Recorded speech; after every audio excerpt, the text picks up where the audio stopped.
Oui, j'ai décidé un peu de parler en français et puis par la suite en comorien, eu égard aux enjeux du moment. Je suis quand même un peu déconcerté de voir que l'opposition s'effrite progressivement. J'ai quand même l'impression qu'on a oublié Azali, qui est notre principale cible. Et du côté de l'opposition, les gens s'entretuent, presque. Alors qu'il aurait fallu que toutes les forces vives du pays, notamment la jeunesse, les cadres,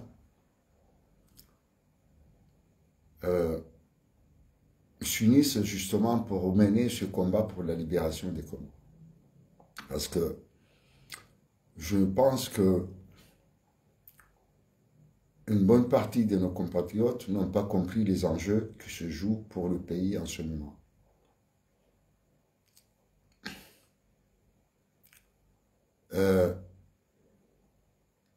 Nous vivons une période cruciale parce que nous nous trouvons dans un carrefour où, pour reprendre Mouzaouar, mon maître, paix à son âme, disait il est arrivé un moment où les grains, les vrais grains de riz, se séparent des déchets. C'est ce qu'on appelle un kunzi en commun. Donc, c'est un phénomène de tamis qui est là actuellement. J'ose espérer que ce soit cela. Une espèce de tamis qu'on est en train de verser le riz pour que les mauvaises graines aillent d'un côté et que les bonnes graines aillent de l'autre. Et ça, c'est une phase importante parce que dans la détermination et l'identification des hommes qui sont animés de voir ce pays un jour sortir de la misère. Et ça, c'est donc une étape importante. Mais cette étape, au lieu de l'envisager, on passe le temps les uns passent leur temps du côté opposition à se déchirer entre eux. Donc, cette attitude a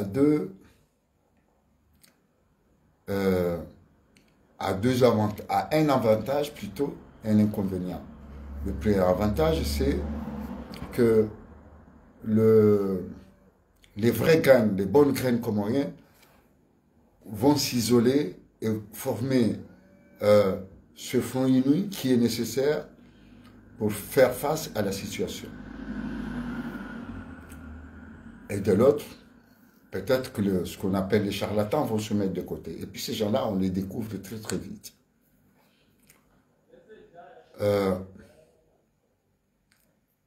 Je tenais à faire cette vidéo parce que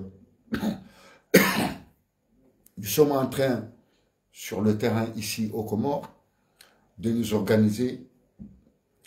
Il ne faut pas penser que les 5 candidats ont lâché prise, au contraire. On est tous déterminés, ils sont tous déterminés, y compris moi, parce que je m'identifie, à ce que, de façon pacifique et en usant les voies légales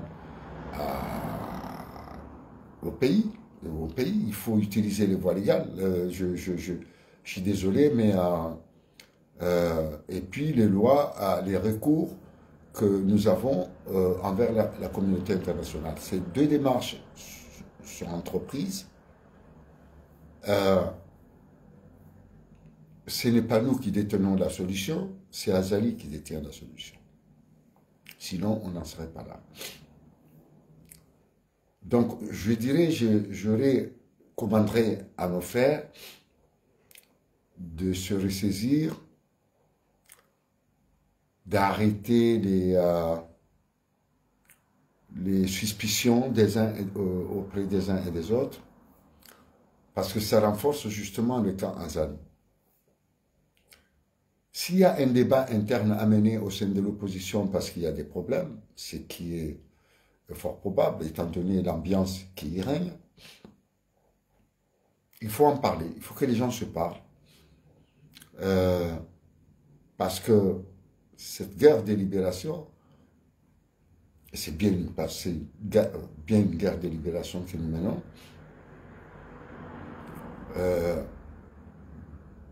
parce qu'on a l'impression qu'on a affaire, pourquoi on dit une guerre de libération?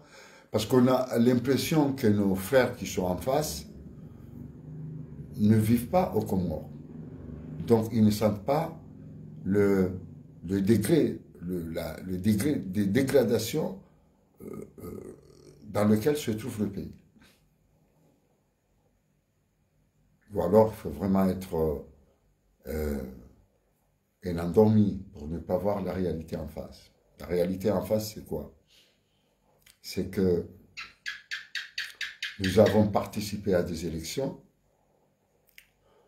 On sait que le colonel Azali est passé de la 4e à la première classe, et à la première place, ce qui est une bonne prouesse en termes de magie. Et nous devons faire user de tous les moyens légaux pour faire imposer, Azali, ou le persuader qu'il n'a pas gagné. Et de toute façon, il n'a pas gagné en réalité. Ils le savent. Ils le savent. Pourquoi? Vous avez certainement suivi la vidéo du gouverneur Anjouan qui remercie l'armée de lui avoir porté au pouvoir. Je pense que Azali, s'il est un peu honnête, il doit aussi remercier l'armée de lui avoir facilité la tâche. Ça, c'est une moindre reconnaissance. Donc, pour revenir, pour oublier, parce qu'on ne va pas passer le temps à parler d'Azali, moi, il m'intéresse peu. Ce qui m'intéresse, c'est de nous concentrer sur les démarches, quelles sont les démarches d'union nécessaires au sein de l'opposition. S'il y a des divergences ou vraiment des vraies contradictions, il faut que les gens se parlent, s'organisent et pour former ce front uni nécessaire. Malheureusement, j'ai quand même l'impression que je suis un homme seul. Parce que je pense que les buts ou les objectifs que les uns et les autres poursuivent ne sont pas les mêmes. Et c'est bien dommage parce qu'il n'y a que la force, que le rassemblement de l'action qui va pouvoir nous sortir de là. Si Azali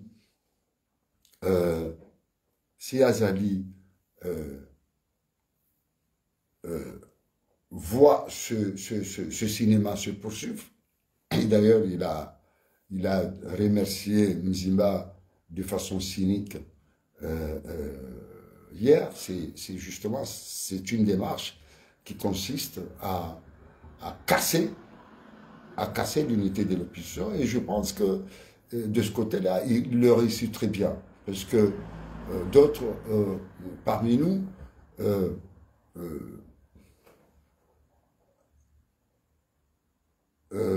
j'ai l'impression qu'ils ne comprennent pas qu'ils ne comprennent pas Azali.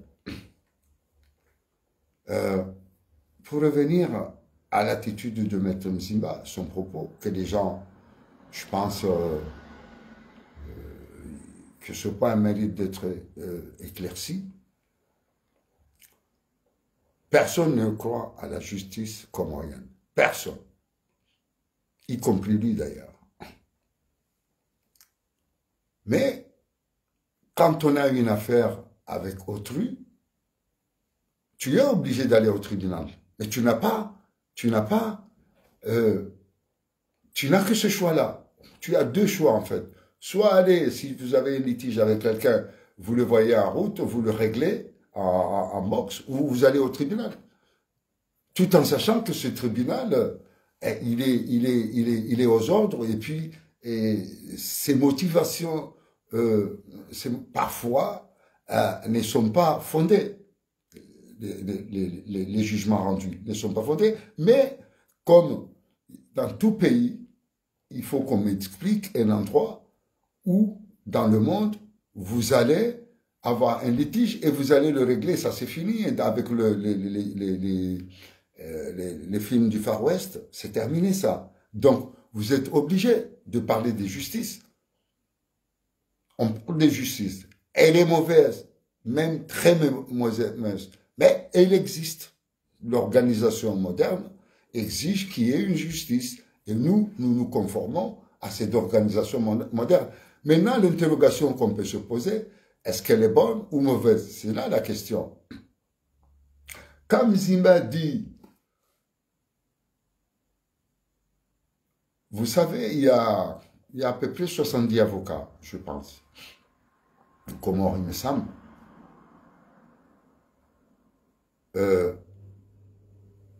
Deux seulement,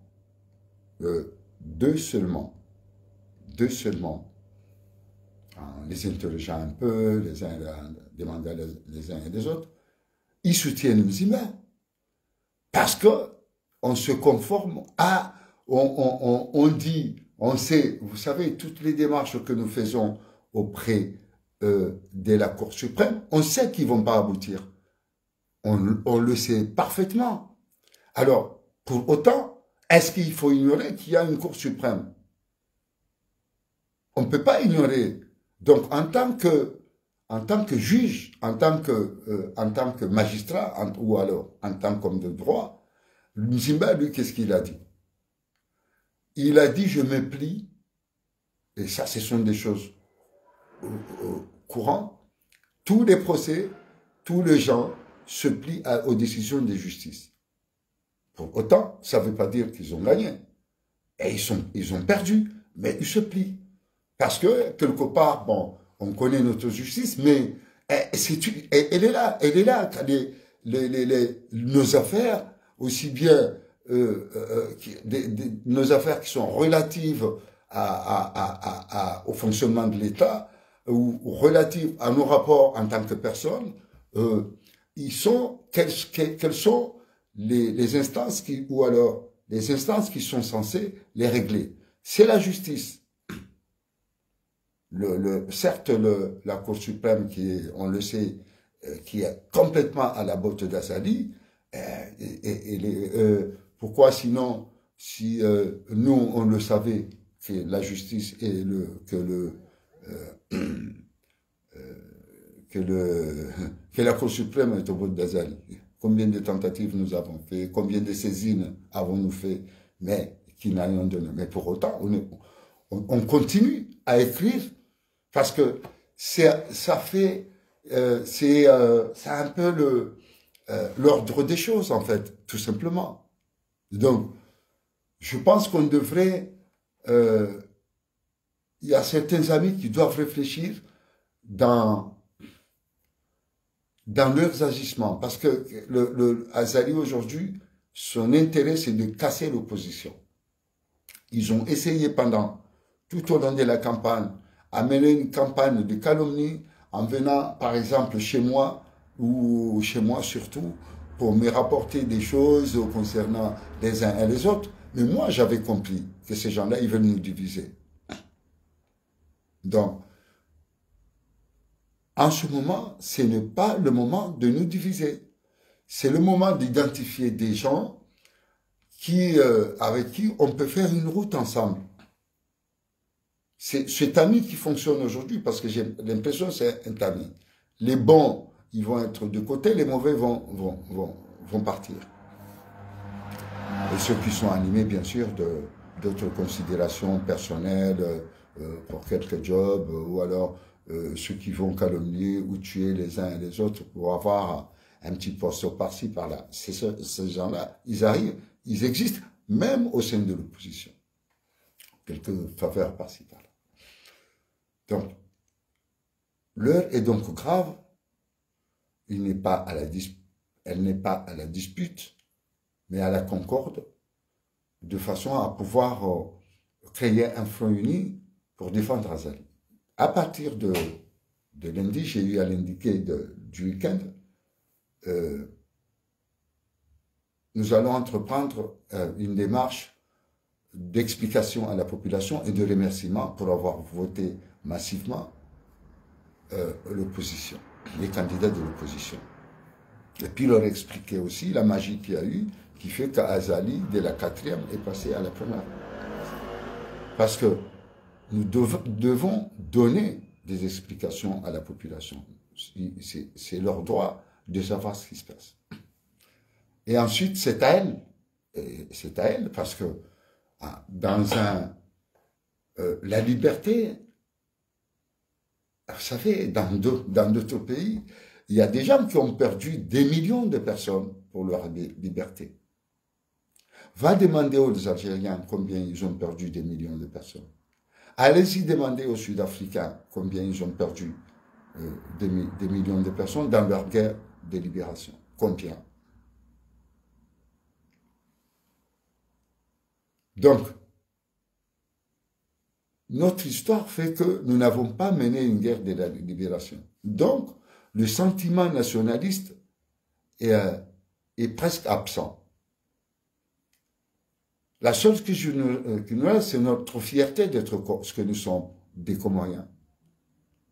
C'est celle-là que nous défendons, l'honneur d'être Comoriens. Parce que tout peuple a un honneur à respecter.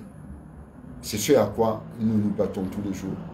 Nous n'avons pas laissé, nous n'avons pas baissé les bras.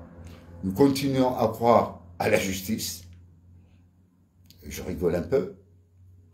Mais nous continuons surtout, moi je le disais dans mes vidéos, que nous allons perdre cette élection. Et les gens m'ont dit, ah Daoud il est avec Azali, il est en train de... Mais j'étais conscient, nous allons perdre cette élection parce qu'Azali ne fera pas un deuxième tour. Je l'ai dit à plusieurs fois, peut-être une vingtaine ou une cinquantaine de fois, dans tous mes écrits et mes vidéos. Pour autant on est allé, mais pour prendre le peuple à témoin. Et notre rôle, c'est d'aller prendre le peuple à témoin, et c'est à lui que lui revient le dernier mot.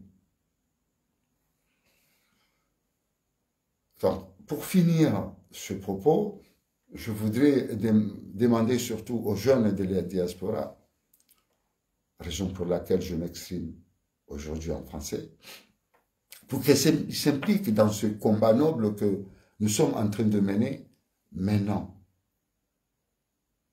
Le combat pour rétablir la vérité.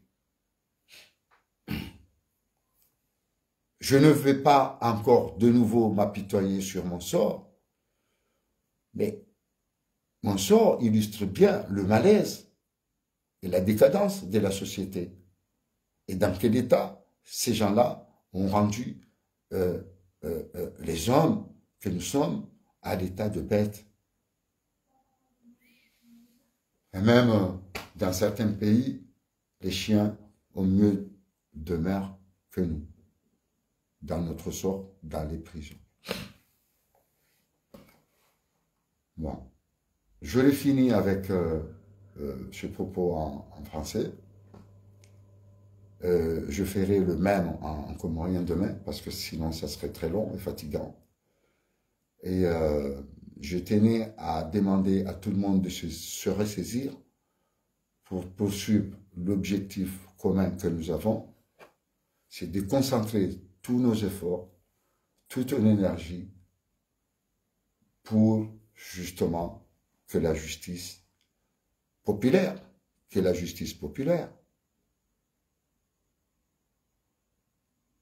ait primauté sur toute considération personnelle. Et je pense que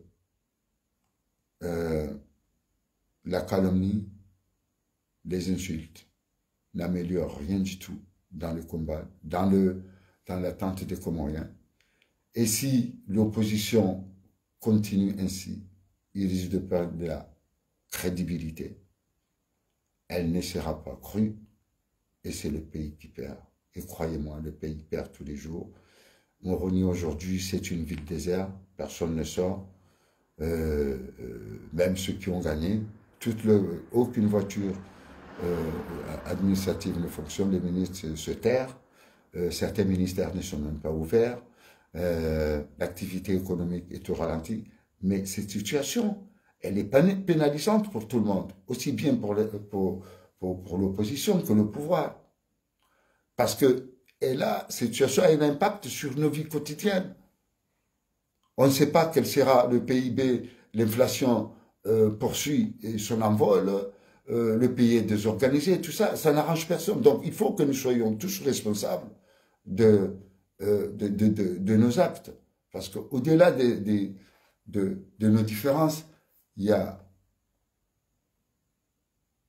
un élément déterminant qui nous unit, c'est les Comores. Et il faut que nous unions notre pays, lui donner de l'amour et de l'espoir, et donner de l'espoir aux générations futures.